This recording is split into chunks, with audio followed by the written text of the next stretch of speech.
parecido que tenemos con nuestro Creador. Muy estimados amigos, primero tenemos que ver cómo es Dios. Y permítame decirle que a través de su palabra tenemos la revelación de lo que es Dios. Y en el libro de Génesis, en el capítulo 1 y en el versículo 2, y en uno de los cláusulas del texto, nos revela lo que es Dios. Dios es espíritu. Génesis 1:2 dice, y el espíritu de Dios se movía sobre la superficie de las aguas.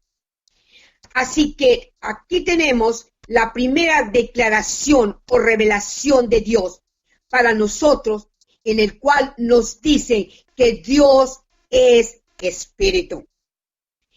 En San Juan 4:24, nuevamente revela que Dios es espíritu.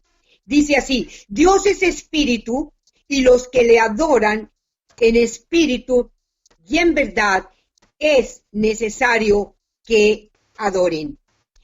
Así que Dios es espíritu. Tenemos un tercer testigo, un tercer versículo de la palabra, que se encuentra en 2 de Corintios, capítulo 3 y verso 17.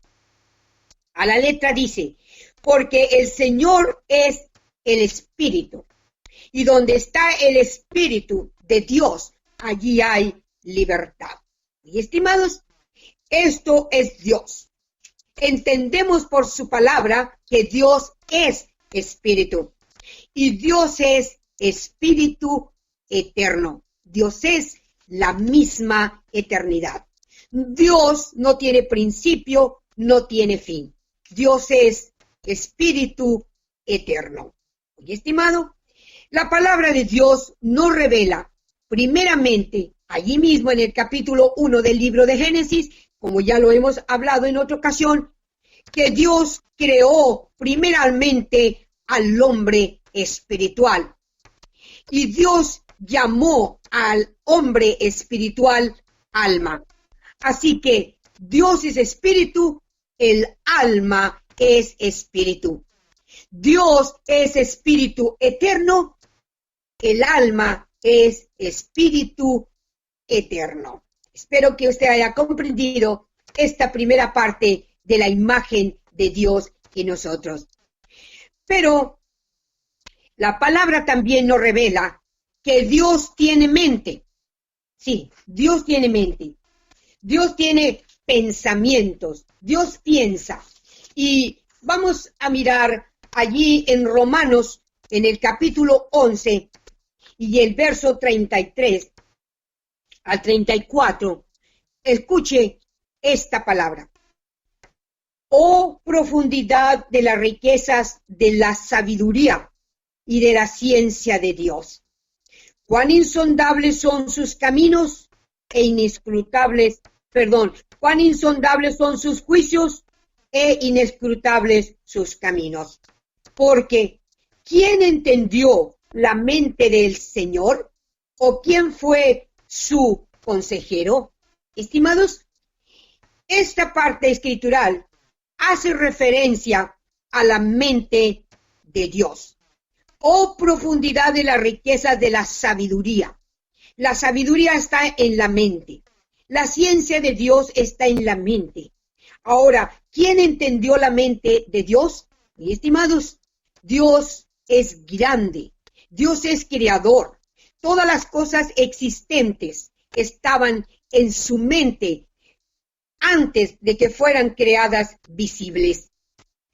Muy estimado, permítame decirle que Dios tiene pensamientos y en su palabra dice, porque mis pensamientos no son vuestros pensamientos, como la altura de los cielos sobre la tierra, así están de altos mis pensamientos.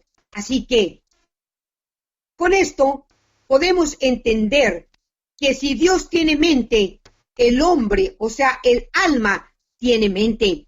Porque nosotros tenemos mente, pero no podemos competir con Dios, porque la altura de los pensamientos de Dios es inmensamente grande. Así que nosotros mismos estábamos en la mente de Dios desde la misma eternidad. Esta es otra parte importante del parecido que tenemos con el Señor.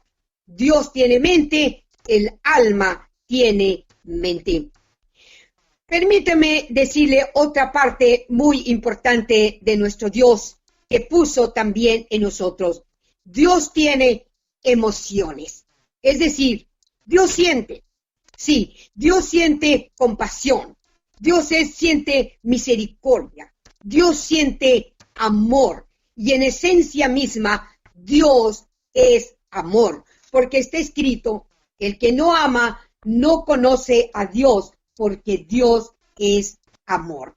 Pero quisiera darle a usted otra escritura bíblica en relación, ¿verdad?, con lo que con el amor, o más bien dicho, con el sentir de Dios.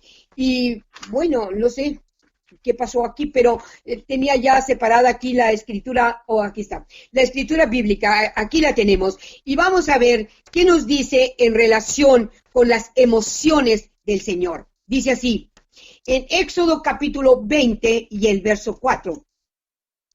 No te harás imagen ni ninguna semejanza de lo que esté arriba en el cielo, ni abajo en la tierra, ni en las aguas debajo de la tierra.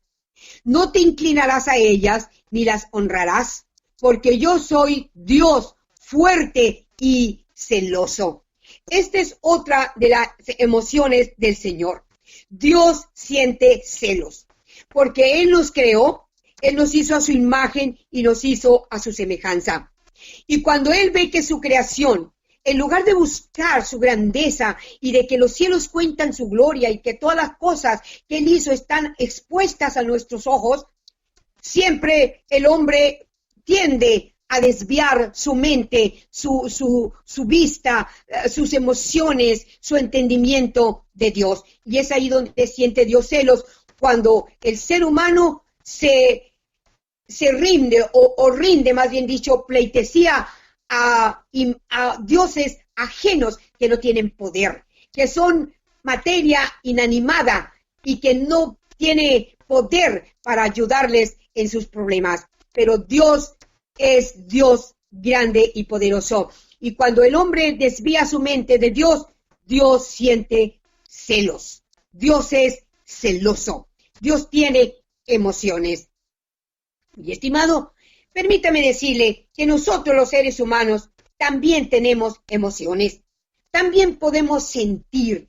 Tenemos momentos de alegría, de tristeza, de angustia, pero tenemos otras emociones. Sentimos amor, sentimos compasión, sentimos misericordia, tenemos ternura, cosas bonitas, emociones positivas.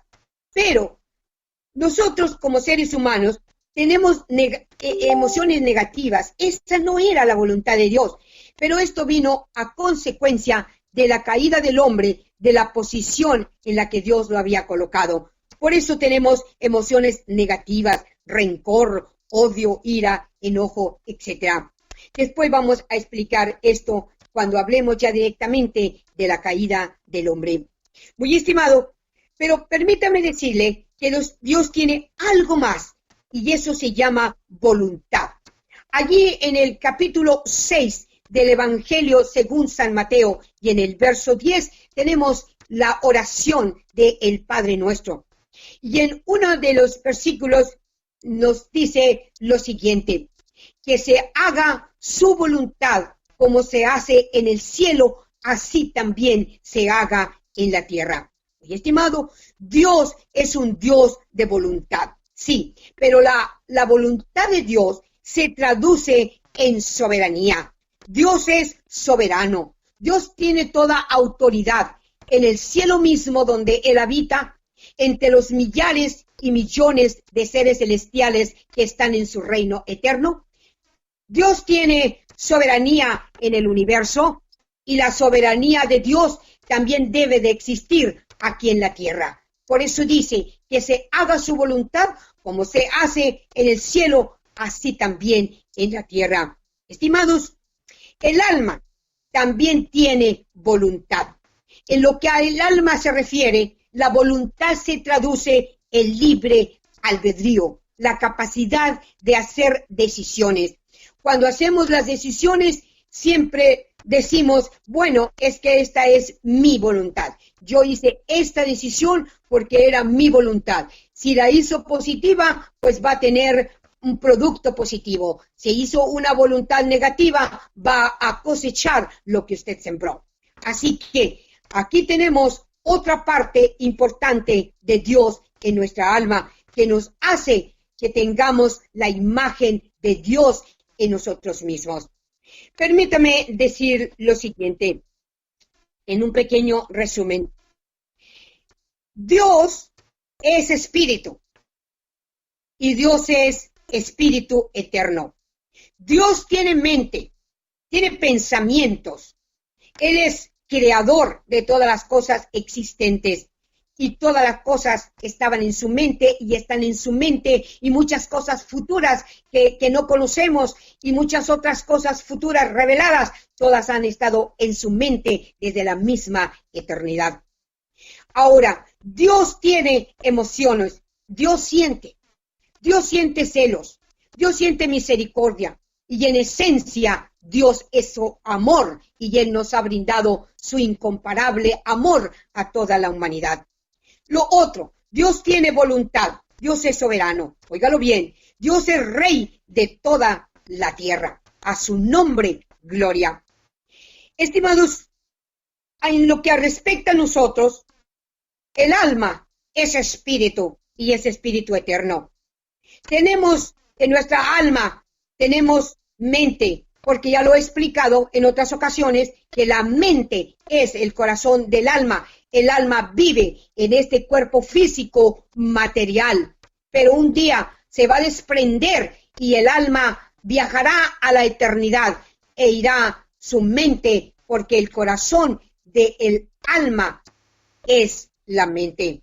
Lo otro, tenemos emociones, tenemos sentir, ya lo he explicado hace un momento, y estas emociones son positivas cuando Dios toma parte en nuestra vida, y hay emociones negativas cuando prácticamente no estamos haciendo la voluntad de Dios, sino nuestra propia voluntad, que se traduce la voluntad como el libre albedrío. Y estimados, así de esta manera, ojalá que haya podido transmitir este concepto a ustedes de lo que es el parecido de Dios en nosotros, que Él le plació plasmarlo, que Él le plació ponerlo para que tuviésemos esa armoniosa identificación con Él. Así que en esto reside en parte el parecido de Dios. La próxima semana vamos a seguir escudriñando las Escrituras y vamos a conocer otras cosas importantes que viven en nosotros, que están en nosotros, que permanecerán en nosotros, porque así lo determinó Dios, que ese parecido a Dios mismo estuviese en nosotros. Mi deseo es que Dios le bendiga y ha sido un placer compartir con ustedes esta palabra. Ojalá y si haya quedado un poquito tiempo, pues allí tenemos un espacio musical. Hasta la próxima semana, Dios mediante. Las olas amenazan, tú sobre ellas, majestuoso andarás. En esta forma, Radio Mexicana presentó a ustedes una voz informativa a cargo de Aurora Sauceda. Por su atención, muchas gracias y los invitamos a escuchar el siguiente espacio informativo el próximo sábado a esta misma hora. Hasta entonces, amigos, feliz fin de semana.